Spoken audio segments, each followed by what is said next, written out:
Have you ever noticed something? A woman cries and the world stops to comfort her. A man cries and the world looks away in disgust. She gets sympathy, he gets silence. She gets support, he gets judgment. She's being vulnerable, he's being weak. And somewhere along the way, you learned this lesson. Not because anyone sat you down and explained it, but because you felt it. In the way people's faces changed when you showed emotion. In the way conversations got awkward when you admitted you were struggling. In the way even the people who claimed to love you suddenly became uncomfortable. You learned that your pain doesn't matter the same way hers does. That your tears don't earn compassion, they earn contempt. And so you stopped crying. Not because you stopped hurting, but because you realized no one actually wants to see a man hurt. They want you strong, they want you stable, they want you unbreakable even when you're breaking. Let me tell you exactly why men are never allowed to cry and why this double standard exists in every corner of society, even in the places that claim to care about mental health, even among the people who say men should express their emotions. Because here's the truth. People say they want men to be vulnerable, but they don't. Not really.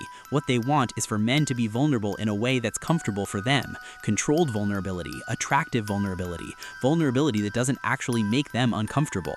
But real vulnerability, raw emotion, a man actually breaking down, that makes people deeply uncomfortable. And instead of admitting that, they blame the man. They call him weak, they call him dramatic, they call him less of a man.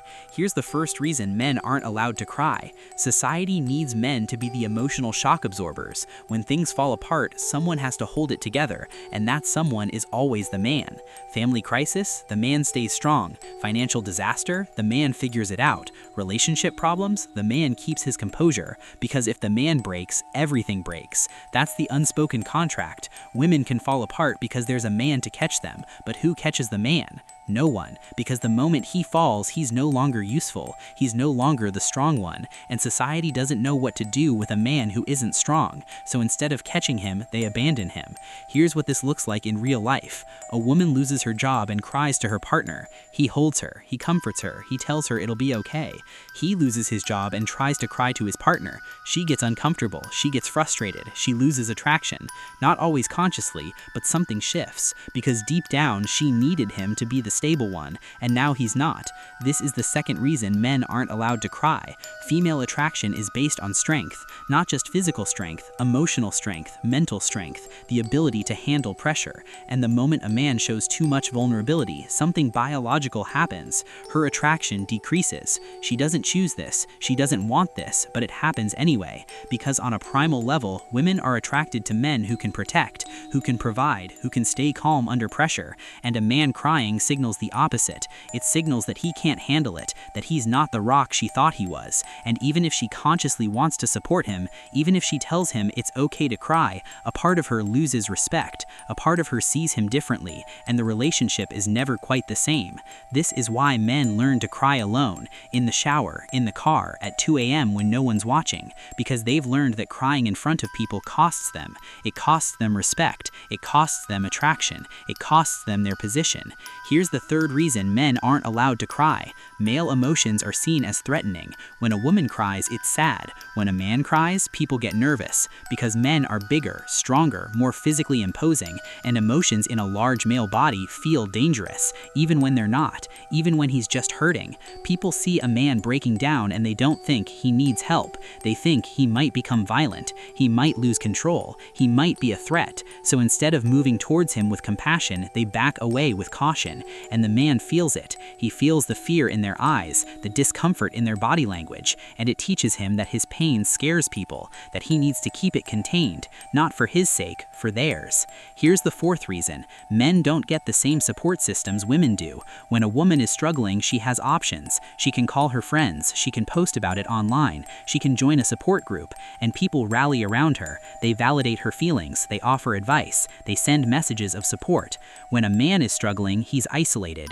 His friends don't know how to talk about feelings. They'll meet up for a beer and talk about sports, never about what's actually going on inside. He can't post about it online without being mocked. Man up, stop being a victim. This is why men are failing. And support groups, they barely exist. And when they do, they're empty, because men have been conditioned to believe that asking for help is shameful, that needing support makes you pathetic. So they suffer in silence. They carry their pain alone, until it destroys them. Here's the fifth reason. reason. Society punishes male vulnerability but rewards female vulnerability.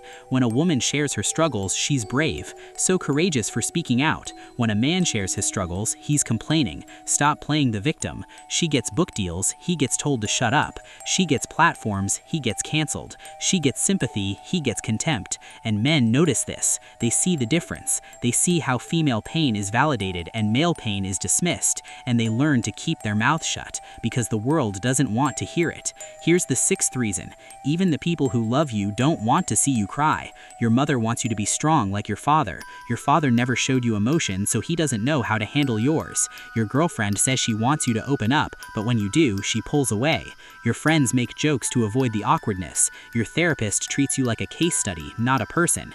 Everyone has an agenda for your emotions. No one just lets you feel. And this is the cruelest part, because you can handle strangers not caring, but when the people closest to you can't hold space for your pain, that breaks something inside. It teaches you that you're truly alone, that your emotions are a burden even to the people who claim to love you.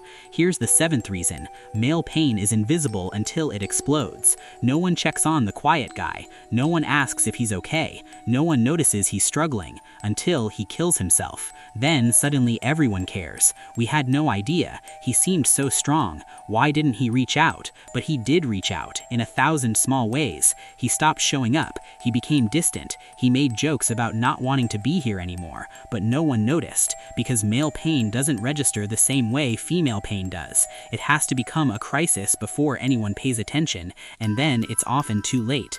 This is why male suicide rates are so high, not because men are weaker, but because no one catches them before they fall. Here's the eighth reason. Crying is seen as feminine, and anything feminine in a man is seen as failure. We tell boys from childhood, don't cry like a girl, toughen up, be a man. And what we're really saying is emotion is weakness, femininity is lesser, and you as a male cannot afford to be either. So boys learn to suppress, they learn to disconnect from their feelings, they learn that their natural human responses to pain are shameful, and they carry this into adulthood, where they become men who can't identify their emotions, can't express their needs, can't ask for help, because they were taught that doing so makes them less than. Here's the ninth reason. The world needs men to be disposable. Men die in wars. Men work the dangerous jobs. Men are expected to sacrifice. And you can't have a disposable class of people who are emotionally connected to their own humanity.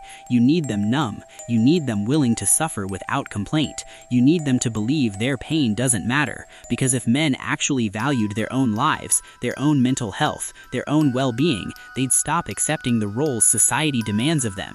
They'd stop being the ones who die, the ones who sacrifice, the ones who suffer silently, and the system would collapse. So society can't afford to let men cry, can't afford to let men be human, because human men don't make good soldiers, good workers, good disposable units. Here's the 10th reason. No one profits from male mental health. There's an entire industry around female empowerment. Books, conferences, merchandise, movements. It's celebrated, it's funded, it's everywhere.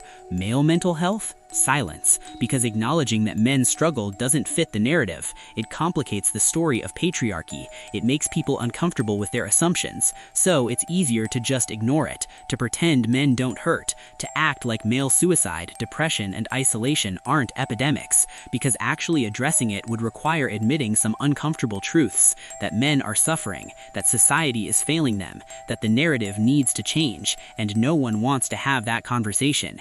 Here's what all of this creates.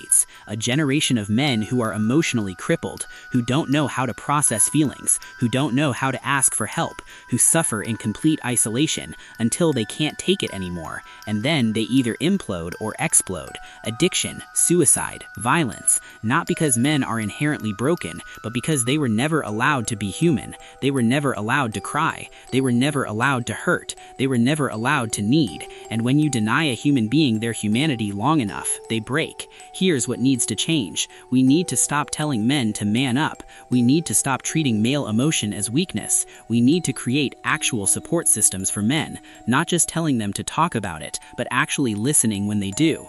We need women to understand that wanting a strong man doesn't mean wanting an emotionless one, that vulnerability doesn't equal weakness, that a man who can cry is a man who's still connected to his humanity, and that's valuable. We need men to support each other, to check in, to actually talk, to create spaces where emotion is allowed.